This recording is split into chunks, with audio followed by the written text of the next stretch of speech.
Elektrolisis itu seperti kekuatan baterai yang dibalik. Baterai menyimpan energi kimia. Elektrolisis menggunakan listrik untuk menjalankan reaksi kimia. Ini adalah alat yang ampuh dalam ilmu kimia. Sederhananya, bayangkan menggunakan listrik untuk memecah suatu senyawa. Air dapat dipecah menjadi hidrogen dan oksigen. Air garam juga bisa dipisahkan. Ini menghasilkan gas klorin. Elektrolisis memiliki banyak aplikasi. Ini digunakan dalam memproduksi logam seperti aluminium. Ini setiap prinsip likum sering kimia exping dan just kimia.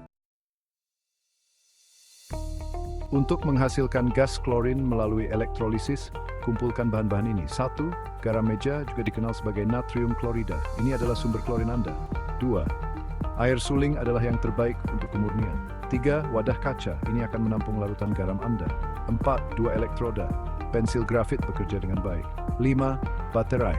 Baterai 9 volt sudah cukup. 6. Kabel dengan klip buaya, ini menghubungkan pengaturan Anda. Dan ketujuh, Enrialamis.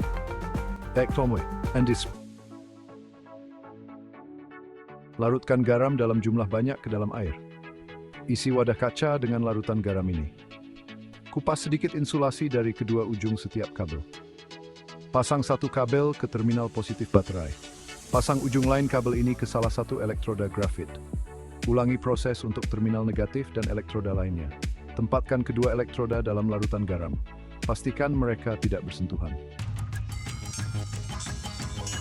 Ketika listrik mengalir, ia memaksa reaksi kimia. Proses ini dikenal sebagai elektrolisis, di mana arus listrik digunakan untuk memecah senyawa kimia menjadi komponen-komponennya. Dalam hal ini, kita menggunakan larutan natrium klorida atau garam meja yang dilarutkan dalam air. Di elektroda positif atau anoda, ion klorida kehilangan elektron. Ini membentuk gas klorin. Proses ini disebut oksidasi, di mana ion klorida Cl melepaskan elektron untuk menjadi gas klorin 2. Gas klorin ini kemudian naik ke permukaan larutan. Di elektroda negatif, katoda molekul air mendapatkan elektron. Proses ini disebut reduksi, di mana molekul air menerima elektron untuk membentuk gas hidrogen 2 dan ion hidroksida. Ini membentuk gas hidrogen dan ion hidroksida. Gas hidrogen ini juga naik ke permukaan larutan, membentuk gelembung-gelembung kecil yang bisa kita lihat.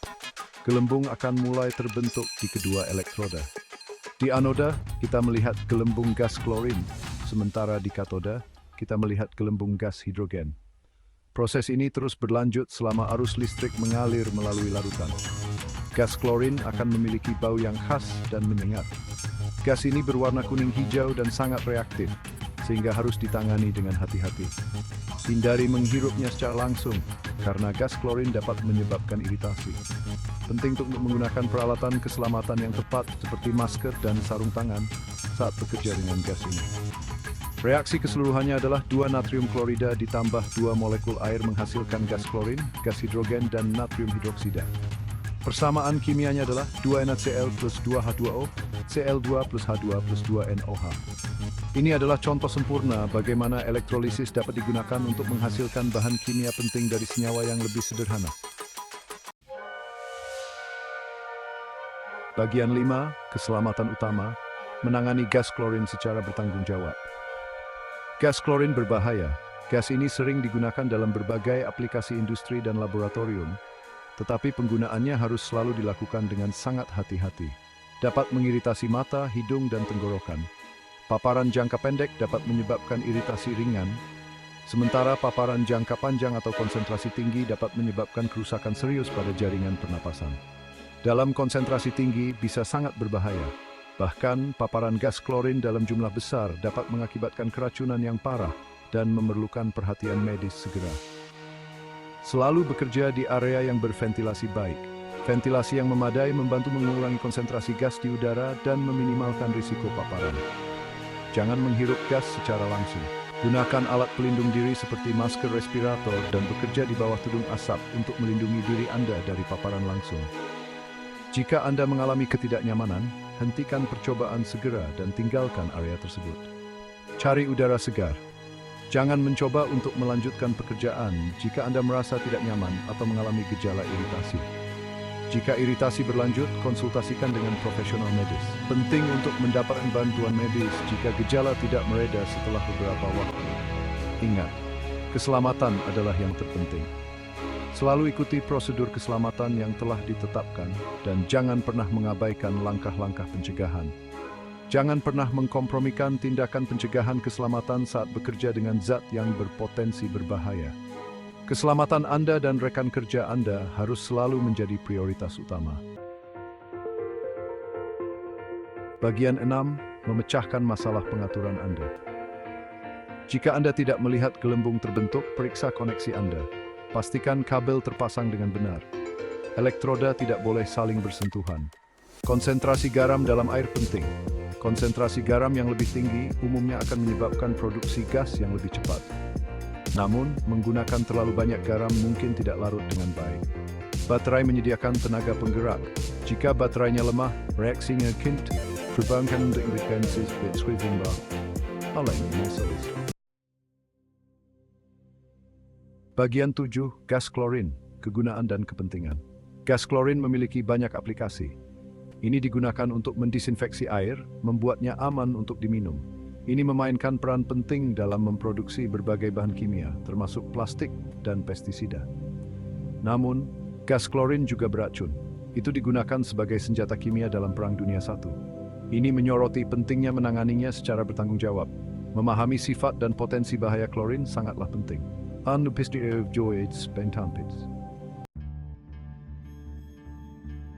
Bagian 8. Menjelajahi aplikasi dan eksperimen lebih lanjut. Elektrolisis memiliki berbagai macam aplikasi. Anda dapat menjelajahi produksi gas hidrogen dengan mengubah larutan elektrolit. Gunakan larutan soda kue, bukan garam. Teliti berbagai jenis elektroda. Bahan elektroda dapat memengaruhi laju reaksi dan produk yang terbentuk. Elektroda platina misalnya sering digunakan dalam pengaturan profesional. Ingat, selalu teliti sebelum mencoba eksperimen baru.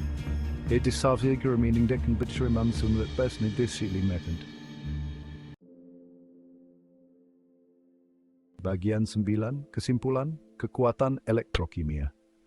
Elektrokimia adalah cabang kimia yang mempelajari hubungan antara listrik dan reaksi kimia. Ini adalah bidang yang sangat penting karena banyak proses industri dan teknologi modern bergantung padanya. Memproduksi gas klorin melalui elektrolisis menunjukkan kekuatan elektrokimia. Proses ini melibatkan penggunaan arus listrik untuk memecah senyawa kimia menjadi komponen-komponennya. Dalam hal ini, elektrolisis air garam menghasilkan gas klorin dan hidrogen. Ini menunjukkan bagaimana listrik dapat mendorong reaksi kimia yang mengarah pada bentukan zat baru. Contoh lain dari aplikasi elektrokimia adalah dalam baterai dan sel bahan bakar, di mana reaksi kimia digunakan untuk menghasilkan listrik. Eksperimen ini merupakan batu loncatan untuk memahami prinsip-prinsip kimia dasar. Melalui eksperimen elektrokimia, siswa dapat belajar tentang konsep-konsep seperti oksidasi dan reduksi, serta bagaimana energi dapat diubah dari satu bentuk ke bentuk lain.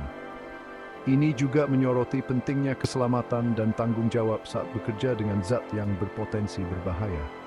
Keselamatan di laboratorium adalah prioritas utama, dan penggunaan peralatan pelindung seperti kacamata dan sarung tangan sangat penting.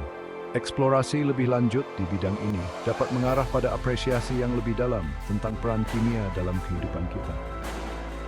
Penelitian di bidang elektrokimia dapat menghasilkan inovasi dalam teknologi energi, seperti pengembangan baterai yang lebih efisien dan ramah lingkungan. Ini membuka pintu untuk memahami kemungkinan dan tangan dalam memanipulasi materi pada tingkat yang paling dasar. Dengan memahami elektrokimia, kita dapat mengembangkan dan berubah cara hidup dan bekerja, serta memberikan solusi untuk seranting global seperti perubahan iklim dan taman energi.